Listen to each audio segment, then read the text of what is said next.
Hello student, स्वागत है आप सभी का आज के सेशन में। कैसे हैं आप सभी लोग?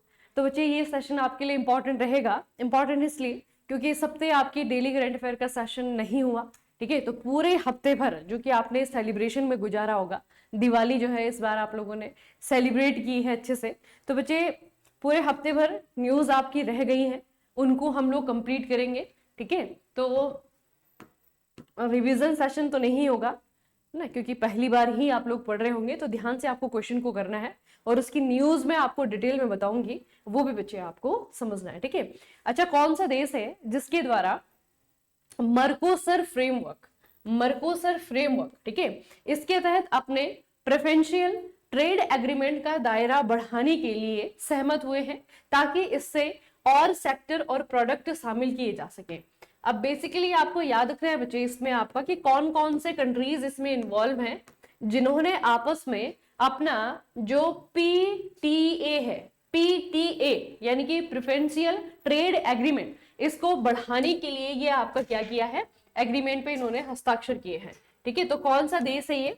इसमें आपके दो देश हैं, एक तो बच्चे भारत है और दूसरा आपका ब्राजील है। ठीक है, इंडिया और ब्राजील के द्वारा जो है आपका ये किया गया है, इंडिया और ब्राजील के द्वारा इसका ये आपका किया गया है। ठीक है, भारत और ब्राजील बच्चे आपका इसमें शामिल है, इसे याद रखना। इसमें आपको क्या क्या याद रखना है? एक तो नया शब्द मैंने आपको बताया है, ये है आपका PTA, PTA preferential trade agreement. ठीक है, और फ्रेमवर्क का नाम क्या है आपका? मर्कोसर फ्रेमवर्क है। ठीक है, किस किस के बीच में है ये है आपका भारत और ब्राजील के बीच में। ठीक है, भारत और ब्राजील के बीच में है।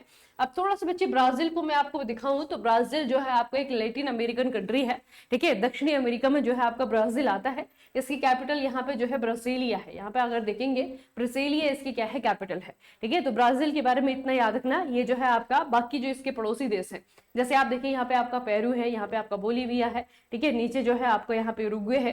तो इस तरीके से जो है इन देशों से घिरा हुआ है। दूसरी तरफ जो है आपका अटलांटिक ओशियन से घिरा हुआ है। ठीक है, तो दक्षिण अमेरिका का देश है और लैटिन अमेरिकन कंट्रीज में आपका आता है। अब इसी का एक कॉन्सेप्ट है जो मैं आपको बताने जा रही हूँ, ध्यान से देखने से। ये बच्चे आपका लैटिन अमेरिका कंट्री। ठीक है, तो लैटिन अमेरिका क्या है या फिर लैटिन अमेरिकन कंट्रीज कौन सी होती है? जहां पे अमेरिका में उन देशों में जहां पर की रोमन लैंग्वेजेस बोली जाती हैं। ठीक है, कौन सी भाषाएं? जैसे कि स्पेनिश हो गया, पोर्तुगीज हो गया आपका। ठीक है, ये भाषाएं जो है जहां पे बोली जाती हैं, उन कंट्रीज को जो है आपका क्या कहा जाता है? लैटिन अमेरिका कहा जाता है। ठीक है, आज भी अगर आप देखेंगे बच्चे, यहाँ से जो है आपको दिख रहा है ना ग्रीन कलर का, ये पूरा का पूरा जो हिस्सा है इसे जो है आपका लैटिन अमेरिका कहते हैं।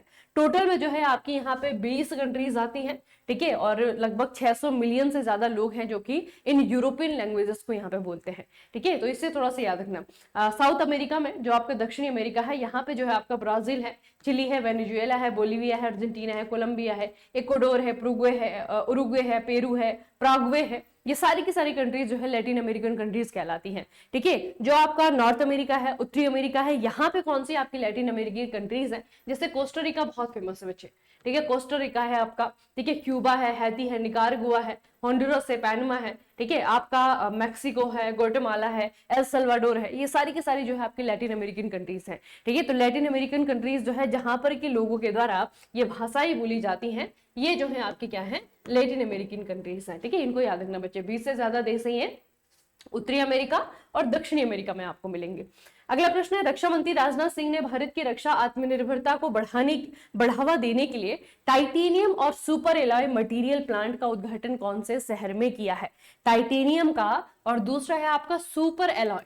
ठीक है, टाइटेनियम का और सुपर एलॉय का एक प्लांट जो है आपका इनोग्रेट किया गया है भारत के रक्षा मंत्री राजनाथ सिंह के द्वारा। कहां पे किया गया है? यूपी। ठीक है, यूपी में बच्चे आपका कहां पे हुआ है? ये लखनऊ में हुआ है, ये आपको याद रखना है।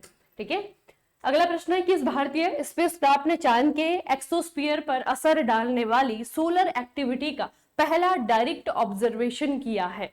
अब इसके बारे में आप लोग थोड़ा सा कंफ्यूज रहेंगे बच्चे। चंद्रयान 2, सभी को पता होगा कि चंद्रयान 2 जो है आपका फेल हो गया था, ये क्रैश हो गया था। ठीक है, इसका जो लैंडर भेजा गया था विक्रम, उसे सॉफ्ट लैंडिंग के लिए जो है आपका भेजा था, लेकिन ये जो है आपका क्रैश हो गया था। लेकिन बच्चे इसमें और भी पेलोड थे। जब चंद्रयान 2 भेजा गया था ना, इसमें जो है आपके और भी पेलोड थे। तो सक्सेसफुली इसके कुछ पेलोड हैं जो कि आज भी चांद के चारों तरफ जो है चक्कर लगा रहे हैं। ठीक है, मतलब कि चांद को ऑब्जर्व कर रहे हैं। तो चंद्रयान 2 के द्वारा हाल ही में चंद्रयान 2 आपको याद रखना है। हाल ही में चांद का जो एक्सोस्फीयर है यानी कि आयन मंडल जिसे हम कहते हैं, उस पर सोलर एक्टिविटी का क्या असर होता है, जो सूर्य से किरणें आती हैं, फिर सूर्य से जो रेडिएशन आता है उसका चांद पर क्या असर होता है, इसका जो है आपका इन्होंने क्या बताया है, एक डायरेक्ट ऑब्जर्वेशन जो है बताया है। ठीक है, तो पूछा जाएगा कौन से उसने किया है, ये बच्चे आपका चंद्रयान 2 के द्वारा किया गया है, इतना बच्चे आपको याद रखना है। ठीक है, किसने किया है, ये चंद्रयान 2 के द्वारा ये आपका किया गया है, इसे थोड़ा सा याद रखना न्यूज को।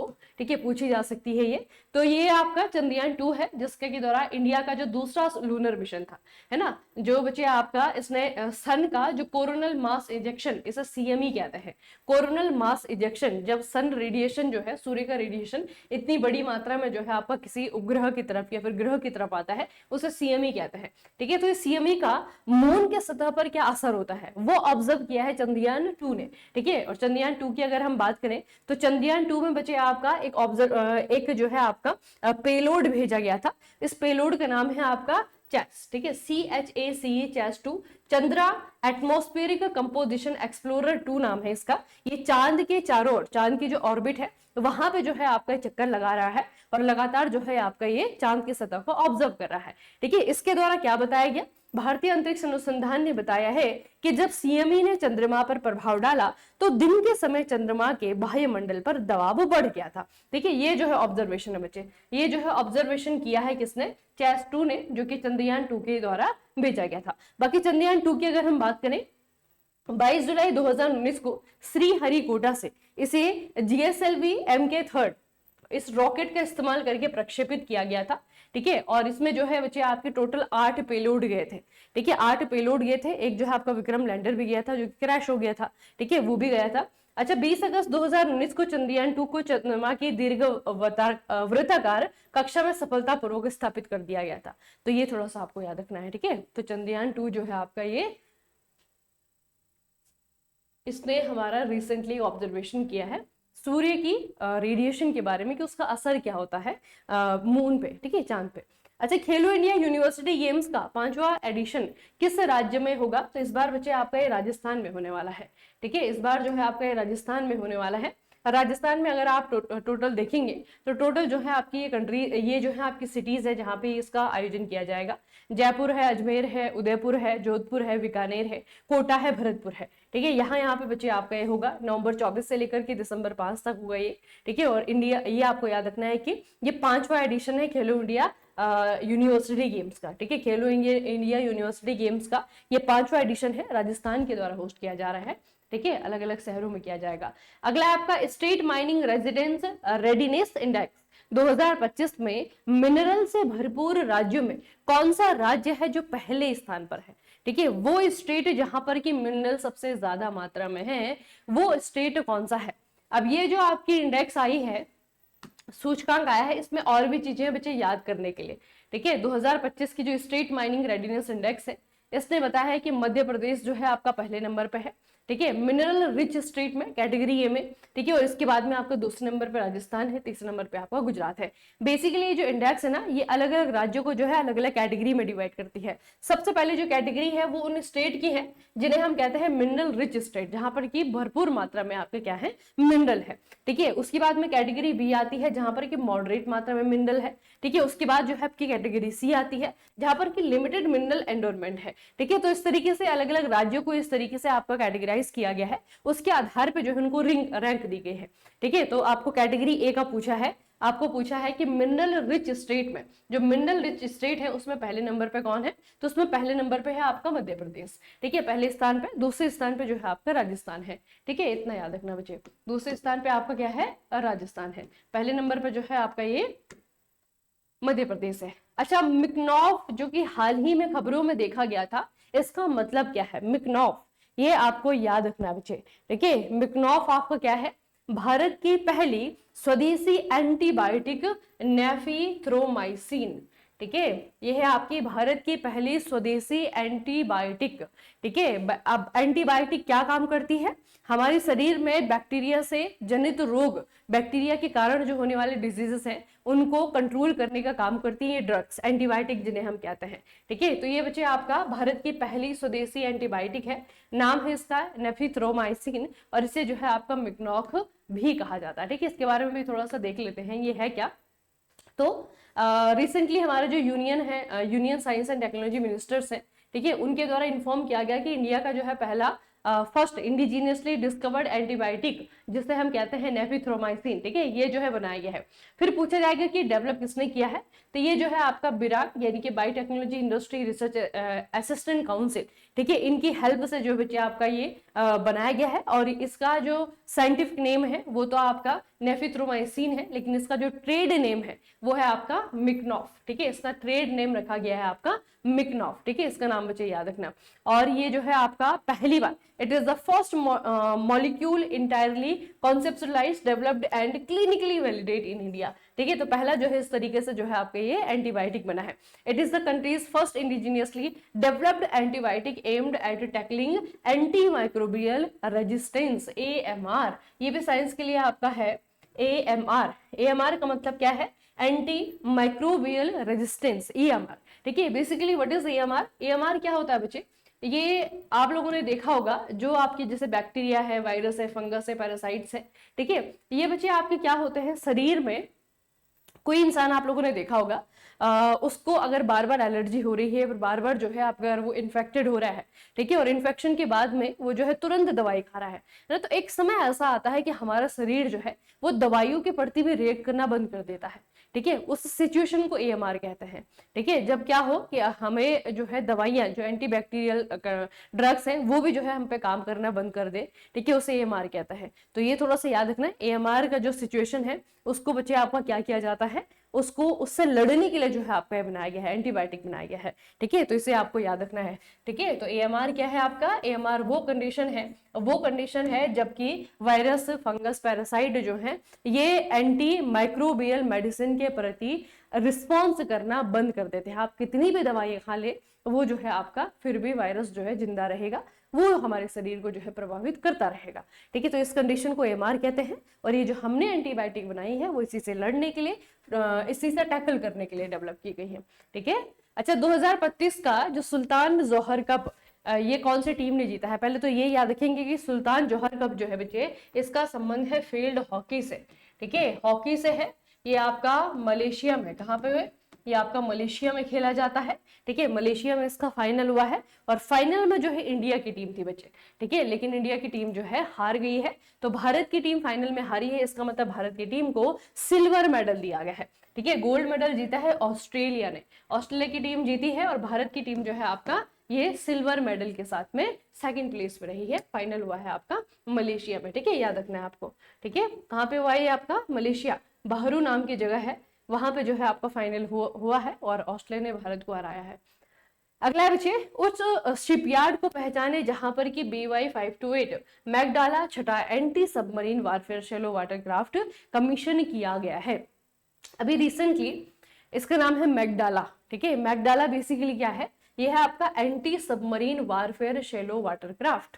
ठीक है, पानी का जहाज है, एंटी सबमरीन है ये। ठीक है, और ये जो है कमीशन किया गया है बच्चे किसके लिए, हमारे कोस्ट गार्ड के लिए और इंडियन नेवी के लिए। ठीक है, तो किसके द्वारा इसे कमीशन किया गया है, ये है कोचीन शिपयार्ड लिमिटेड। ठीक है, कोची यानी कि केरला। ठीक है, यहाँ पे इसे कमीशन किया गया है। ठीक है, इतना बच्चे आपको याद रखना है।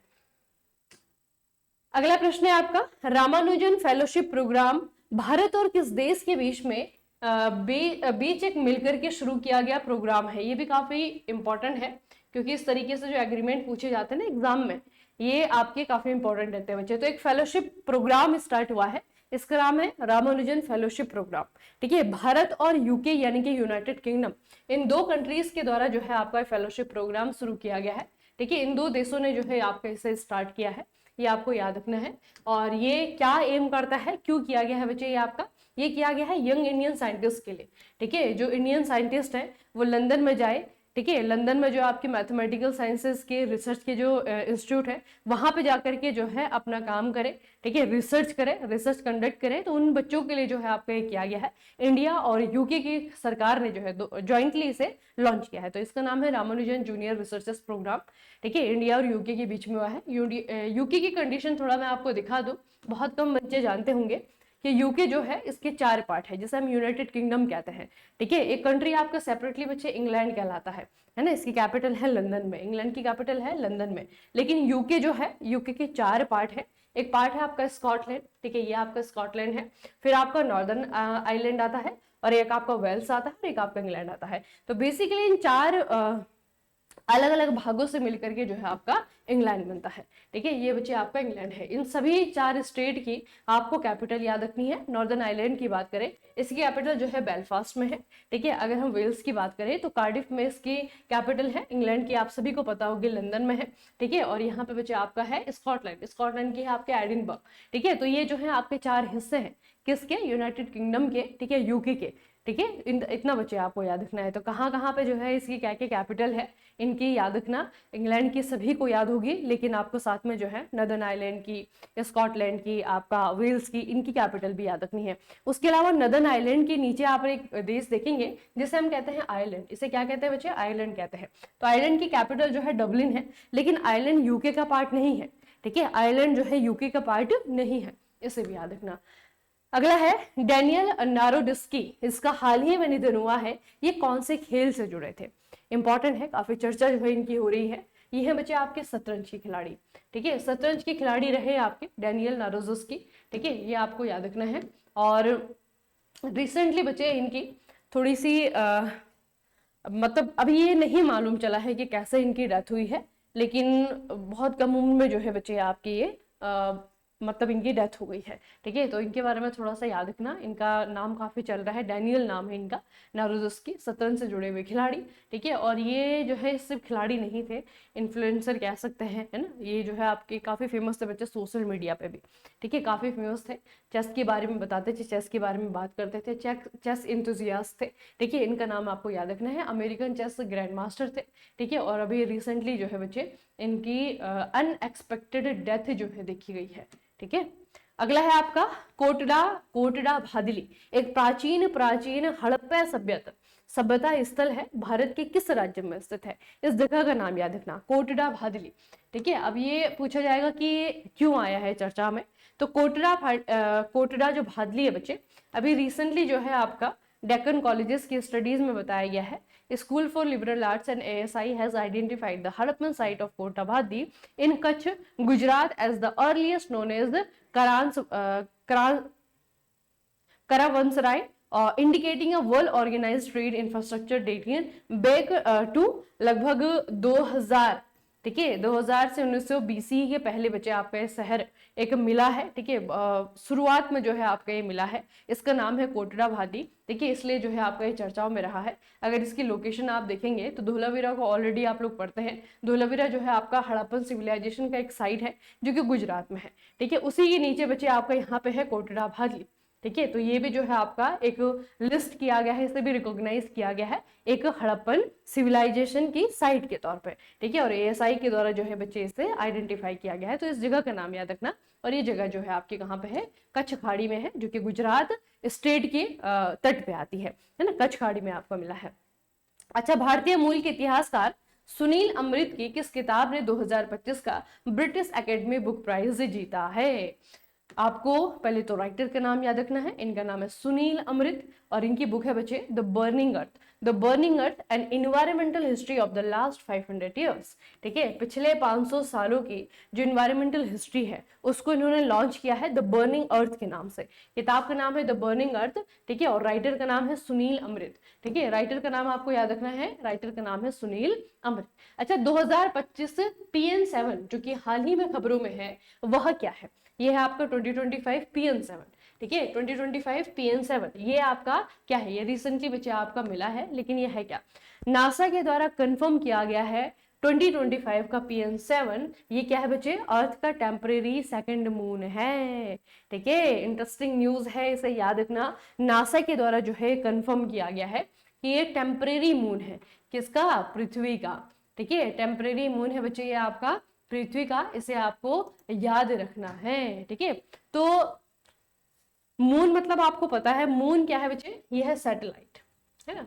सैटेलाइट का मतलब, इसकी जो डेफिनेशन होती है, सैटेलाइट का मतलब है वो पिंड, वो आकाशीय पिंड जो किसी ग्रह के चारों ओर चक्कर लगाते हैं। ग्रह क्या होता है? जो किसी तारों के चारों ओर चक्कर लगाते हैं। स्टार जो है आपका, सन जो है स्टार है, उसके चारों ओर घूमते हैं, है ना। उन 9 ग्रहों को हम सौर मंडल, सोलर सिस्टम कहते हैं, जिसमें से एक हमारा पृथ्वी भी है।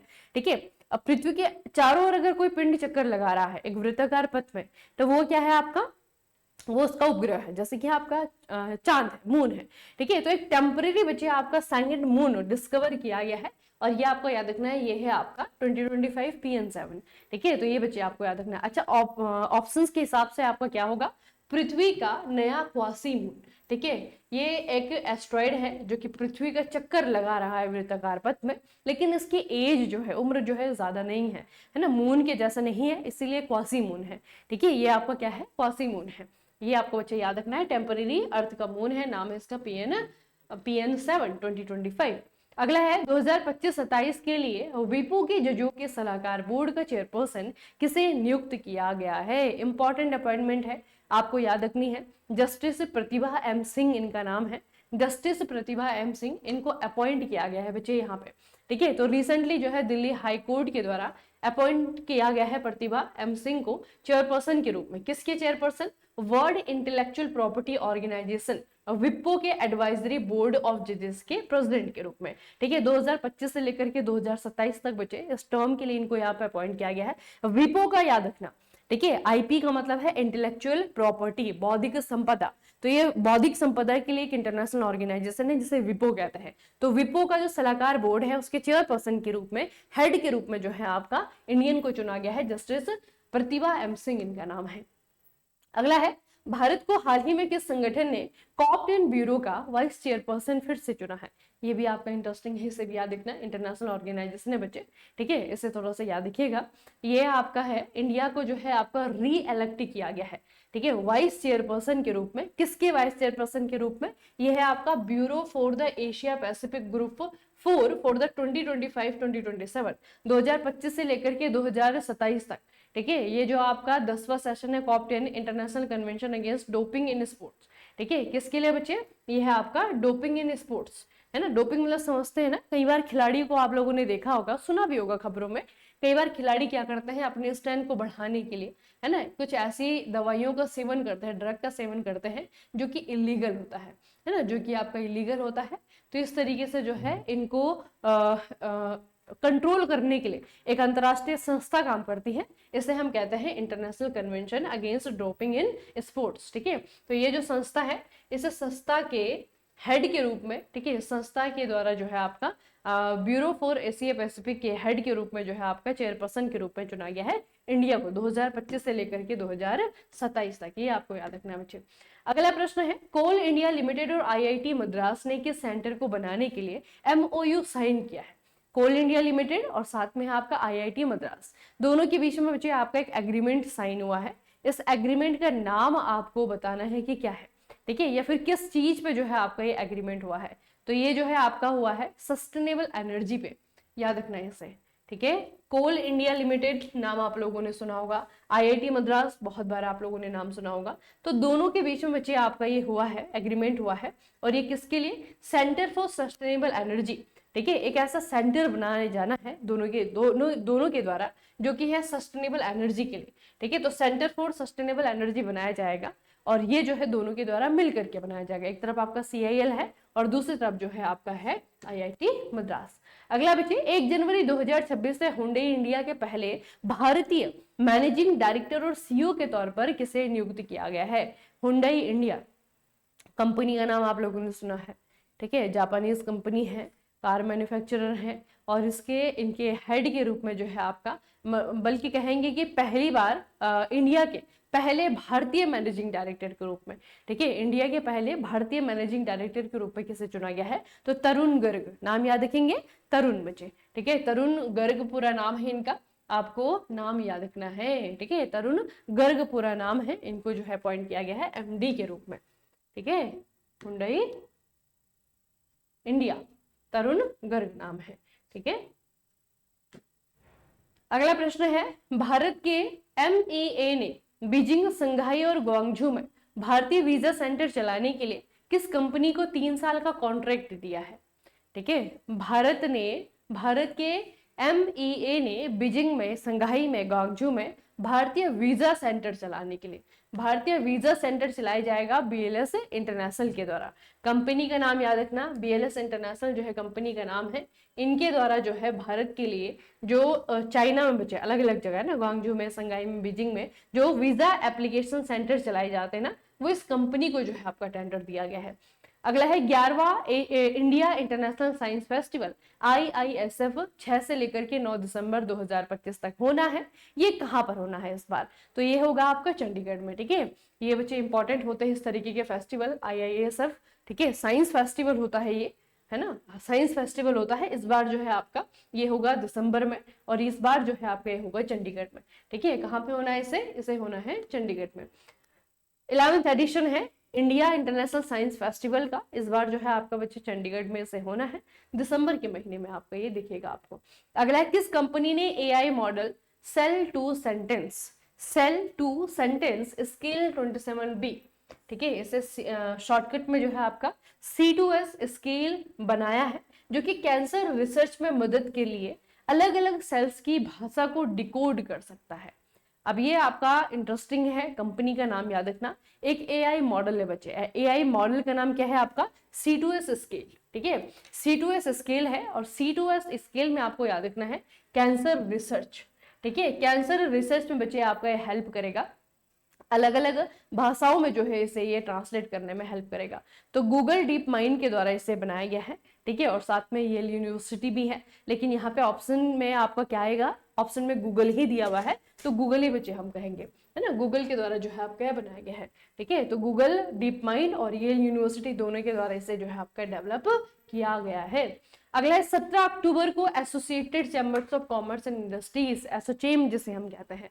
ठीक है, तो जितनी भी कंपनी बची आपके कॉमर्स और इंडस्ट्री से रिलेटेड है, उनका जो एक एसोसिएशन है जिसे हम एसोचेम कहते हैं।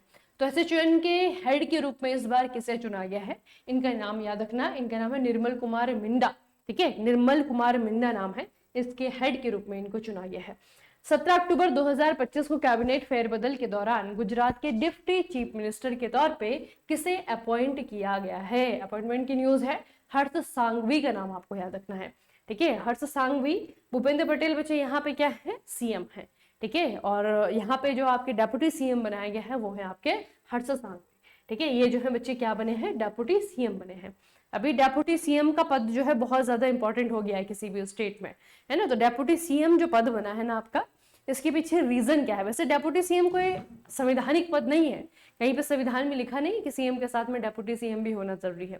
आपको पता है कि जब सरकारें बन रही हैं, अभी हम नेशनल लेवल पे देखेंगे, स्टेट लेवल पे देखेंगे, तो ये गठबंधन की सरकारें होती है ना। तो गठबंधन की सरकार जब होती है तो गठबंधन में अलग अलग पार्टीज होती है, हर पार्टी के नेता को खुश रखना जरूरी होता है ना। तो अगर 2 पार्टीज हैं और दोनों पार्टियों के कॉन्ट्रीब्यूशन से गवर्नमेंट बन रही है, तो एक पार्टी के नेता को CM बना दिया, दूसरे को डिप्टी CM बना दिया।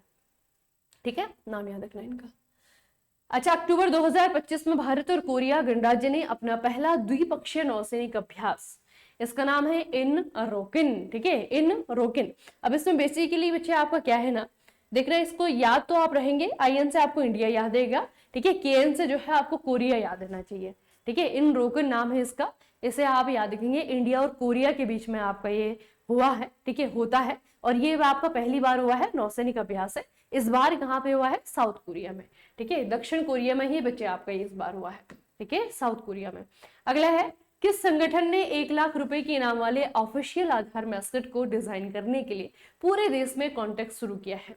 ये न्यूज आपके लिए भी काफी इंपॉर्टेंट है। ठीक है, अच्छी भी है, आप पैसा कमा सकते हैं बच्चे। ठीक है, तो गवर्नमेंट ने आपके लिए पैसा कमाने का एक मौका जो है बच्चे लाया है। अगर आप में से किसी की ड्राइंग अच्छी है, या फिर आप किसी आपने ऐसे फ्रेंड को, भाई बहन होंगे, सिबलिंग्स होंगे घर में, है ना, कोई भी अगर ऐसा व्यक्ति है आपके आसपास जिसकी ड्राइंग अच्छी है, जिसकी इमेजिनेशन अच्छी है, अच्छा कलाकार है, उसको बच्चे ये बताना आप। ठीक है, ये आप बताइएगा उन्हें। एक्चुअल में क्या हुआ है, सरकार ने बच्चों से लोगों से, भारत के लोगों से जो है एक मैस्कट डिजाइन करने को कहा है। मैस्कट किसका होगा? ये ऑफिशियली आधार का मैस्कट होगा, है ना, आधार तो सभी को पता है, तो आधार का मैस्कट होगा। ये जो है आपका डिजाइन करने के लिए कॉन्टेक्स्ट चल रहा है, 31 तारीख तक जो है इसके सबमिशन की लास्ट डेट है। तो जिसको भी आप बताएं उसको ये भी बताएं कि जल्दी जल्दी बनाना है, इसको जो है सबमिट करना है 31 तारीख तक। उसके बाद में जो है बच्चे आपका चुना जाएगा, जिसका मैस्कट सबसे बेहतरीन होगा उसको जो है 1 लाख रुपए मिलेंगे। ठीक है, पैसा कमाने की जो है स्कीम मैंने आपको बताई है। अगर आपकी भी ड्राइंग अच्छी है तो इस कंपटीशन में भाग लेना बच्चे, ठीक है। और अगर आपके किसी जान पहचान वाले बच्चे की, साथी की, भाई बहनों की किसी भी की ड्राइंग अच्छी है तो उसको जो है इसमें पार्टिसिपेट करवाना है, कम से कम कुछ दिन दिमाग तो चलेगा, है ना।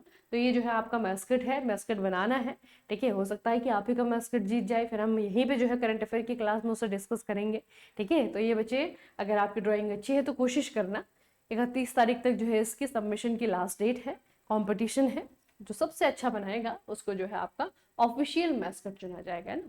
तो ये बच्चे आपको याद रखना है। UIDAI है, माई गवर्नमेंट है, नीति आयोग है, ministry of electronics and ID है। तो इसमें जो आपका ऑर्गेनाइजेशन है बच्चे ये है आपका UIDAI, ठीक है, UIDAI। और इन्होंने किसके जरिए कराया है ना, ऐसे जो कॉन्टेस्ट जो होस्ट जो प्लेटफॉर्म कर रहा है वो है आपका माई गवर्नमेंट प्लेटफॉर्म, ठीक है। जो प्लेटफॉर्म है आपका mygovernment.in, इस पे जाना आप, वहां पे मिल जाएगा आपका। 31 अक्टूबर तक जो है बच्चे इसका आपका लास्ट डेट है, ओपन रहेगा ये, ठीक है। और 31 अक्टूबर को जो है आपका बंद हो जाएगा, ठीक है। कितने रुपए मिलेगा? 1 लाख रुपए जो है आपका मिलेगा।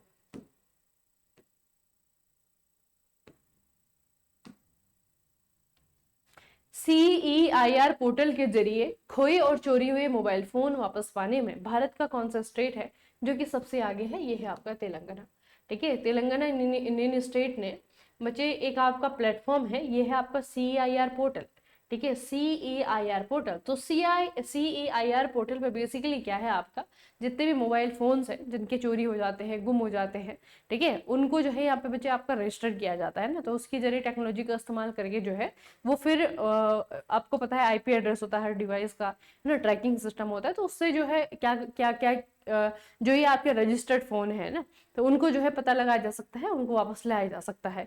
तो इस मामले में यानी कि ये कह सकते हैं कि CEIR पोर्टल का सबसे अच्छा इस्तेमाल अभी तक किसने किया है? तो तेलंगाना ही ने किया है, ठीक है। अभी तक बच्चे आपका अक्टूबर 16 2025 तक सबसे ज्यादा 10 कितने 1 लाख फोन जो है इन्होंने रिकवर किए हैं। तो तेलंगाना जो है इस मामले में आपका पहले नंबर पे रहा है, ठीक है, CEIR पोर्टल का इस्तेमाल करने में। अगला बच्चे, अलजेब्रिक एनालिसिस और रिप्रेजेंटेशन थ्योरी में योगदान के लिए एबल प्राइज 2025 किसे दिया गया है? एबल प्राइज दिया जाता है आपका मैथमेटिशियन को, ठीक है, मैथमेटिशियन को दिया जाता है। इस बार जो है मासाकी काशीवारा, मसाकी काशीवारा का नाम याद रखेंगे, इन्होंने बच्चे जीता है। और किस लिए जीता है? अलजेब्रिक एनालिसिस और रिप्रेजेंटेशन थ्योरी, ठीक है। तो एबल प्राइज जो है इसे कहते हैं मैथमेटिक्स का नोबेल, ये मैथमेटिक्स का नोबेल है, इन्होंने जो है बच्चे इस बार जीता है। जापानीज मैथमेटिशियन है, नाम है इनका मासाकी काशीवारा। अगला, किस राज्य ने युवाओं को ग्लोबल करियर के लिए मजबूत बनाने के लिए CM फ्लाइट पहल शुरू की है? CM फ्लाइट, ये भी काफी इंटरेस्टिंग है, ये आपको याद रखना है बच्चे। CM फ्लाइट है और ये है आपका असम, ठीक है, असम। अब हमारे देश में रोजगार की स्थिति सभी को मालूम है ना। अब इसमें क्या होता है कि जब हमारे देश में रोजगार नहीं है तो प्राइवेट सेक्टर में खास करके अगर हम बात करें तो युवा जो है बाहर की तरफ देखते हैं, है ना, बाहर मतलब कि दूसरी कंट्रीज में जो है रोजगार के अवसर ढूंढते हैं। अब दूसरी जगह जॉब पाने के लिए बच्चे आपके 2 चीज होना बहुत जरूरी है ना। सबसे पहले तो कम्युनिकेशन है, दूसरे देश में जाएंगे, काम करने जाएंगे तो कम्युनिकेट कर पाए वहां पे, इसके लिए जो है फॉरेन लैंग्वेज सीखना, फॉरेन लैंग्वेज का आना बहुत जरूरी है। तो असम की सरकार जो है बच्चों को फॉरेन लैंग्वेजेस सिखा रही है, ठीक है, उनको जो है स्किल सिखा रही है ताकि वो दूसरी कंट्रीज में जाकर के भी रोजगार के जो अवसर है वो ढूंढ सके, ठीक है। तो फॉरेन लैंग्वेज बच्चे इनिशिएटिव है, ग्लोबल ह्यूमन टैलेंट नाम है इसका, और शॉर्टकट है इसका CM फ्लाइट, ठीक है, CM फ्लाइट। फ्लाइट में जो FL है ना, ये है आपका फॉरेन लैंग्वेज। तो फॉरेन लैंग्वेज इनिशिएटिव है, आपको याद रखना है बच्चों के लिए, खास करके यूथ के लिए, ताकि वो बाहर भी जाकर के अपने लिए जो है रोजगार के अवसर पैदा कर सके। अगला बच्चे, 1.4 बिलियन डॉलर के नेटवर्थ के साथ में अरबपति क्लब में शामिल होने वाले पहले एक्टर कौन बन गए हैं? भारत के हैं, नाम है इनका शाहरुख खान, ठीक है। कितना है 1.4 बिलियन, 1.4 बिलियन की नेटवर्थ के साथ में शाहरुख खान पहले एक्टर बन गए हैं बिलियनियर क्लब को ज्वाइन करने वाले। इनके जो अब एज ए एक्टर तो बच्चे आप लोग इनको जानते ही हैं, ठीक है। साथ में जो है एक बिजनेस वेंचर कंपनी का नाम है आपका, प्रोडक्शन कंपनी है रेड चिलीज, ठीक है, ये भी इनकी है। और आईपीएल की क्रिकेट टीम है Kolkata night Riders. I think KKR तो अधिकतर बच्चों को पता होगी, कोलकाता नाइट राइडर्स है ना, ये जो आपकी टीम है आईपीएल में, शाहरुख खान की टीम है। और जो रेड चिलीज एंटरटेनमेंट है ये भी इनका प्रोडक्शन हाउस है, ठीक है। तो मतलब सिर्फ एक्टर नहीं है, बाकी भी इनके पास जो है कमाने के जरिए है, ठीक है। तो जो भी इनके नेटवर्थ है बच्चे अभी 1.4 बिलियन हो गई है, तो बिलियनियर की ग्रुप में पहुंचने वाली है, पहले भारतीय एक्टर बने हैं। अच्छा, ट्रांसजेंडर अधिकारों के लिए समान अवसर पॉलिसीज पर सुप्रीम कोर्ट के द्वारा नियुक्ति कमेटी में शामिल होने वाले कर्नाटका के पहले ट्रांसजेंडर व्यक्ति कौन है? काफी इंटरेस्टिंग न्यूज है, याद रखना इसे। ट्रांसजेंडर अधिकार के लिए समान अवसर पॉलिसी पर सुप्रीम कोर्ट ने कमेटी बनाई है, ठीक है। अब इस कमेटी में जो है बच्चे पहले मतलब ऐसे मेंबर हैं, पहले ऐसे मेंबर हैं जो कि ट्रांसजेंडर है खुद से, ठीक है। तो ये कर्नाटका के हैं, इनका नाम आपको याद रखना है, पहले ट्रांसजेंडर है इसके मेंबर बनने वाले, ये हैं आपके अक्कई पद्मशाली, ठीक है। नाम याद रखेंगे, अक्कई पद्मशाली इनका नाम है। पहले ऐसा ट्रांसजेंडर है जिनको कि इस कमेटी में एक मेंबर के रूप में जो है अपॉइंट किया गया है, ठीक है। अक्कई पद्मशाली इनका नाम है। फर्स्ट ट्रांसजेंडर बने हैं, पर्सन बने हैं from Karnataka to be part of SC appointed panel, ठीक है, सुप्रीम कोर्ट का है बच्चे। इंडिया एआई इम्पैक्ट समिट 2026 के प्री इवेंट के तौर पर एआई इम्पैक्ट समिट 2025 को किस भारतीय राज्य ने होस्ट किया है? ये भी आपका इंटरेस्टिंग है, ठीक है। India AI impact summit 2026, India AI impact summit 2026, ये आपका जो है कहाँ पर, कौन से स्टेट ने होस्ट किया है? तो ये है आपका उत्तराखंड, ठीक है, एआई समिट उत्तराखंड। किस संगठन ने महिलाओं के नेतृत्व वाली एमएसएमईज को मेंटरशिप और ग्लोबल मार्केट सपोर्ट के जरिए एक्सपोर्ट के लिए तैयार करने के लिए वी राइज पहल शुरू की है?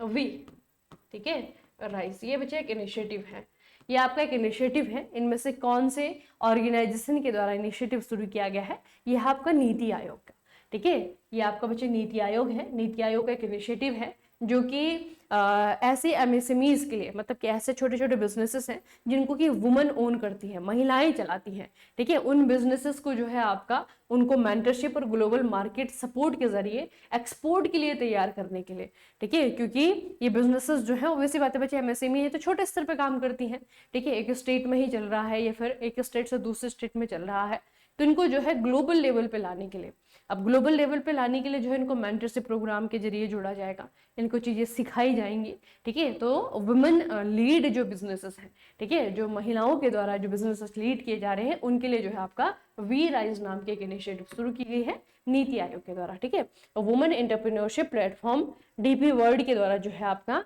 अनाउंस किया गया है ज्वाइंट इनिशिएटिव, नाम है इसका वी राइज। 2023-24 के लिए भारत में महिला श्रम बल भागीदारी दर FLFPR, इंपॉर्टेंट, याद रखना बच्चे, यह आपका female labour force participation rate 2023-2024 recent एक डेटा रिलीज हुआ है। अब ये लेबर फोर्स पार्टिसिपेशन रेट क्या है?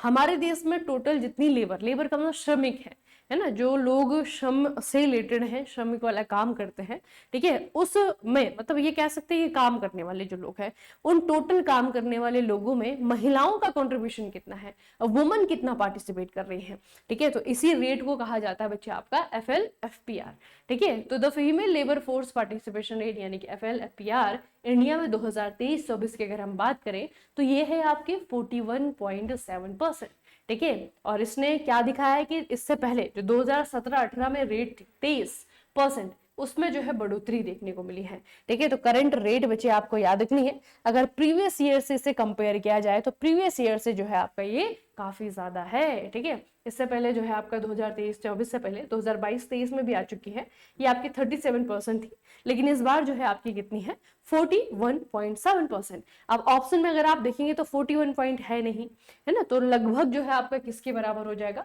42% के बराबर हो जाएगा, ठीक है। तो अगर 100 लोग जो है श्रमिक हैं, 100 लोग अगर श्रमिक है तो 100 में से 42 जो है आपकी महिलाएं हैं, इतना याद रखना, ठीक है। भारत के किस राज्य में बोडो समुदाय का बौद्ध धर्म ज्यादा माना जाता है और हाल ही में इसे अलग सेंसस कोड भी दिया गया है? यह है बच्चे आपका बाथु रिलीजन।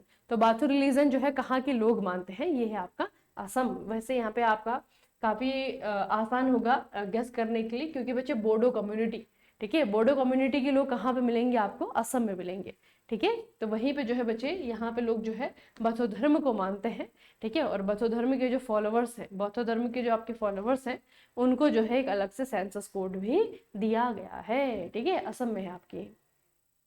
अच्छा, चाइना के नानजिंग में आर्चरी वर्ल्ड कप फाइनल में ब्रॉन्ज मेडल जीतने वाली पहली भारतीय महिला कंपाउंड आर्चर कौन बनी है? नाम आपको याद रखना है, ठीक है। आपको पूछा जाएगा कि ज्योति सुरेखावनम ये कौन से खेल की खिलाड़ी है? तो ये है आपकी आर्चरी, ठीक है। आर्चर ही है बच्चे, आर्चर यानी कि तीरंदाज, ठीक है, तीरंदाज है। और आर्चरी के वर्ल्ड कप में जो है इन्होंने क्या किया है? भारत को ब्रॉन्ज मेडल दिलाया है और ब्रॉन्ज मेडल जीतने वाली पहली भारतीय खिलाड़ी बनी है। अच्छा, पुणे में हुए जॉइंट मिलिट्री एक्सरसाइज का नाम है दस्तलिक। भारत ने यहाँ पे किसकी सेना के साथ में यहाँ पे हिस्सा लिया है?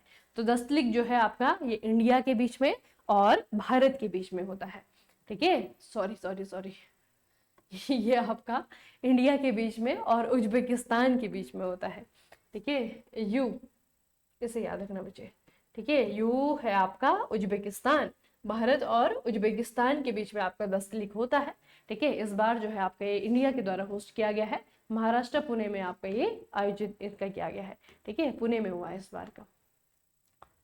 प्रोटेक्टेड एरिया सस्टेनेबिलिटी में इनोवेशन के लिए WCPA कैंटन मिलर अवार्ड पाने वाले पहले भारतीय कौन हैं? Protected area sustainability, protected area का मतलब है जैसे हमारे वाइल्ड लाइफ सेंचुरीज हैं, हमारे नेशनल पार्क हैं, ठीक है। और इसमें बच्चे आपका एक आता है काजीरंगा नेशनल पार्क। तो काजीरंगा नेशनल पार्क की महानिदेशक है, नाम है इनका डॉक्टर सोनाली घोष, ठीक है। और डॉक्टर सोनाली घोष ने कैंटन मिलर पुरस्कार पाया है और ये पुरस्कार पाने वाली ये पहली भारतीय बनी है, ठीक है। सोनाली घोष को याद रखना है आपको। Codex committee on spices and culinary herbs TCSCH, इसके जरिए भारत की लीडरशिप में कितने मसालों को स्टैंडर्डाइज्ड किया गया है? स्टैंडर्डाइज्ड किया गया है। तो ये आपको बस इतना ही याद रखना है कि 19 स्पीसीज, ठीक है, 19 स्पाइसेस, ये आपके 19 मसाले हैं जिनको बच्चे एक ऑर्गेनाइजेशन है, इंटरनेशनल लेवल पे काम करती है, इसका नाम है आपका CCSH, ठीक है, CCSCH। तो ये आपका कोडेक्स कमिटी है स्पाइसेस एंड कुलिनरी हब्स के लिए, ठीक है। और बेसिकली बच्चे एक तरीके से सर्टिफिकेशन होता है ना जैसे, तो इंडिया लीडरशिप के जरिए जो है इन्होंने क्या किया है, 19 स्पाइसेस को, ठीक है, 19 स्पाइसेस को जो है आपका स्टैंडर्ड होने का या फिर स्टैंडर्डाइज्ड जो है आपका किया है, ठीक है। बस आपको नंबर ऑफ स्पाइसेस याद रखना है कि 19 स्पाइसेस को जो है इन्होंने स्टैंडर्डाइज किया है।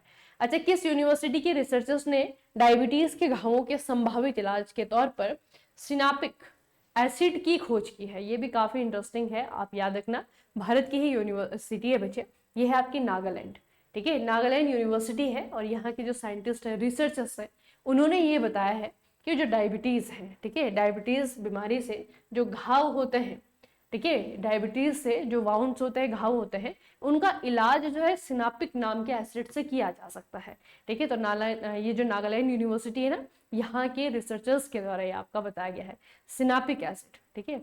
सिंपल भाषा में पूछा जाएगा कि सिनापिक एसिड जो है आपका कौन सी बीमारी के लिए इस्तेमाल किया जा सकता है? तो डायबिटीज के घावों को भरने के लिए इसका इस्तेमाल किया जा सकता है। FAO के global forest resource assessment important है बच्चे, GFRA, ठीक है, FAO एक रिपोर्ट आई है आपकी, इसका नाम बच्चे GFRA, global forest resource assessment 2025। Basically ये बताया गया है कि वनों की स्थिति क्या है पूरी दुनिया भर में, ठीक है, पूरी दुनिया भर में वनों की स्थिति क्या है। FAO का बच्चे आपका ये क्या है, एक रिपोर्ट आई है और इसमें जो है अलग अलग देशों को उनकी स्थिति के हिसाब से रैंक किया गया है। भारत की जो स्थिति है उसके अनुसार भारत जो है दुनिया भर में 90 नंबर पे है, ठीक है। भारत की रैंक याद रखना, भारत दुनिया भर में बच्चे आपका 90 नंबर पे है। रिपोर्ट का नाम याद रखना, ये है आपकी ग्लोबल फॉरेस्ट रिसोर्स असेसमेंट, ठीक है, इंपॉर्टेंट है। सिंपल से ये भी पूछा जा सकता है कि किसने जारी की है, तो रिपोर्ट जो है आपकी जारी की गई है किसके द्वारा? FAO के द्वारा, ठीक है। India has moved up to 9th, Bharat जो है 90 नंबर पे आया है टोटल फॉरेस्ट एरिया के हिसाब से। India continues to maintain third position worldwide in terms of net annual forest area gain, ठीक है, मतलब कि वो देश जिन्होंने कि फॉरेस्ट एरिया को गेन किया है, मतलब कि बढ़ाया है अपने फॉरेस्ट एरिया, उसकी कैटेगरी में जो है भारत तीसरे नंबर पे है, ठीक है, उसकी कैटेगरी में जो है भारत आपका तीसरे नंबर पे है। इंडिया रैंक 5, इंडिया को 5वां नंबर मिला है among the top global carbon sinks, ठीक है, कार्बन सिंक जहां पे सबसे ज्यादा है उस कैटेगरी में भारत आपका 5वें नंबर पे है, ठीक है। दूसरा आपका बच्चे क्या है, पर ईयर ड्यूरिंग, चलिए हाँ बस ये 2-3 चीजें आपको याद रखनी है। एक तो जो GFRA की जो टोटल फॉरेस्ट एरिया है ना, सबसे ज्यादा टोटल फॉरेस्ट एरिया किसका है, उसके अकॉर्डिंग भारत जो है 90वें नंबर पे है, ठीक है। अगर हम देखेंगे कि सबसे ज्यादा फॉरेस्ट में बढ़ोतरी कहाँ पे हुई है, ठीक है, ग्रोथ के मामले में भारत जो है आपका तीसरे नंबर पे है, और कार्बन सिंक के मामले में भारत जो है आपका 5वें नंबर पे है ना, सबसे ज्यादा। वैसे बच्चे यही पोजीशन पूछी जाएगी आपकी ग्लोबल ये टोटल फॉरेस्ट एरिया वाली, और रिपोर्ट का नाम याद रखना, इसे जो है आपका GFRA 2025 का नाम दिया गया है, FAO के द्वारा इसे रिलीज किया गया है। कौन सा लैटिन अमेरिकी देश यूथेनेशिया को कानूनी बनाने वाला पहला देश बना है जिससे कि लाइलाज बीमारी वाले मरीजों को मेडिकल मदद से मरने की इजाजत मिली है? इंपॉर्टेंट है बच्चे, ठीक है। लैटिन अमेरिका में एक कंट्री है, कंट्री का नाम है उरुग्वे। लैटिन अमेरिका भी है, आपको बताया था मैंने ना, तो ये बच्चे आपका उरुग्वे देश है, ये मिलेगा आपको कहाँ पे, दक्षिण में, दक्षिण अमेरिका में है, ठीक है, उरुग्वे कंट्री है। एक शब्द बच्चे आपका है यूथेनेशिया। यूथेनेशिया का मतलब क्या है, ये शायद मैंने आपको NHPC वाले उसमें बताया था। यूथेनेशिया का मतलब क्या है, जैसे किसी व्यक्ति को ऐसी बीमारी हो जाती है जो कि लाइलाज है ना, जैसे कि कोई व्यक्ति कोमा में चला गया है ना, कोमा में चला गया, मतलब फॉर एग्जाम्पल मैं आपको बता रही हूँ, बीमारी 1000 प्रकार की ऐसी हो सकती हैं जिसका कि कोई इलाज ही नहीं है, और लगातार उस व्यक्ति को जो है किसी मेडिकल असेसमेंट के अंतर्गत रखा गया है, मतलब उसको हमेशा जो है दवाइयाँ चाहिए, या फिर हमेशा जो है वो व्यक्ति आपका व्हील चेयर पे ही है, या फिर उसको जो है आपका मतलब ऐसी स्थिति कि वो जी भी नहीं पा रहा है, ठीक है, और वो सही से जो है मर भी नहीं पा रहा है ना, तो ये जो स्टेज हो जाती है किसी व्यक्ति के साथ में, उस केस में बच्चे आपका एक राइट होता है ना। अब ये राइट हर कंट्री नहीं देती है, तो इसे जो है आपका इच्छा मृत्यु कहते हैं, उसे यूथेनेशिया कहा जाता है ना। तो यूथेनेशिया का मतलब क्या है, मतलब ये सुसाइड से अलग है, सुसाइड नहीं है ये, ठीक है। यूथेनेशिया का मतलब क्या है कि अगर वो व्यक्ति चाह रहा है, अगर वो कॉन्शियस है तो, है ना, अगर कॉन्शियस नहीं है तो व्यक्ति के घर वाले अगर ऐसा चाह रहे हैं कि इस व्यक्ति को इस दर्द से, है ना, जिस सिचुएशन में वो है उस सिचुएशन से निजात दिलाई जाए, ठीक है, तो मेडिकली जो है पॉसिबल है, कोई भी ड्रग देकर के जो है इंसान की जीवन लीला खत्म की जा सकती है, ठीक है, तो इसे कहते हैं बच्चे इच्छा मृत्यु या फिर यूथेनेशिया। तो यूथेनेशिया के ऊपर बहुत बड़े बड़े डिस्कशन होते हैं, हमारी कंट्री में अभी ये लीगल नहीं है, तो अभी रिसेंटली एक लैटिन अमेरिकन कंट्री है, ये है आपका उरुग्वे, जिन्होंने कि यूथेनेशिया को कानूनी बनाया है, और पहले लैटिन अमेरिकन कंट्री बना है ये, जिन्होंने कि यूथेनेशिया को कानूनी बनाया है, ठीक है। तो यूथेनेशिया का मतलब याद रखना, इच्छा मृत्यु कह सकते हैं, है ना, लेकिन ये सुसाइड से अलग है, ठीक है। तो इच्छा मृत्यु में जो है आपका अगर व्यक्ति खुद कॉन्शियस है, खुद कह रहा है कि कर दो, है ना, या फिर घर के जो आपके उनके जो घर वाले हैं, उनके जो पेरेंट है, गार्जियन है ना, वो जो अगर ऐसा कह रहे हैं, उनकी इच्छा के अनुसार अगर मेडिकली पॉसिबल है ना, तो उनको जो है बच्चे खत्म करने की इजाजत, वही यूथेनेशिया है। तो लैटिन अमेरिका कंट्री है ये है आपका उरुग्वे। चलिए आज का सेशन हम यहीं पे फिनिश करेंगे, पूरे हफ्ते भर की जो इम्पोर्टेंट खबरें हैं वो हमने यहाँ पे कवर कर ली हैं, ठीक है। सेशन की PDF आपको मेक इट इजी मैकेनिकल पे मिलेगी, ठीक है, वहाँ पे आप जाएंगे तो वहाँ पे जो है सारी की सारी खबरें आपको मिलेगी। पूरे हफ्ते भर आप लोगों ने खबरें नहीं पढ़ी हैं तो इस सेशन की हेल्प से जो है आपको बच्चे न्यूज़ कवर कर लेनी है, ठीक है। चलिए फिर आज का सेशन हम यहीं पे समाप्त करते हैं, मिलेंगे फिर नेक्स्ट सेशन में, तब तक के लिए पढ़ते रहिए, बढ़ते रहिए, अपना खूब सारा ख्याल रखिएगा। आप सभी का बहुत बहुत धन्यवाद।